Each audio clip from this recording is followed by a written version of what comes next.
So if you have an old 4-cylinder Camry like I do, and you want to push it really hard for no fucking reason like I do, you're gonna have a hard time in the corners because the Camry engine has a balance shaft assembly, which means that the factory oil pan has no baffles in it like it does in the Celica and MR2.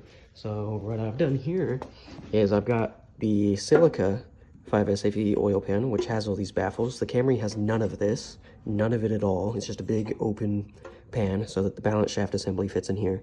And if you push it in corners really hard, the bottom end will oil starve, and you will very likely spin a rod bearing or a crank bearing, either one, whatever. You're going to spin a bearing.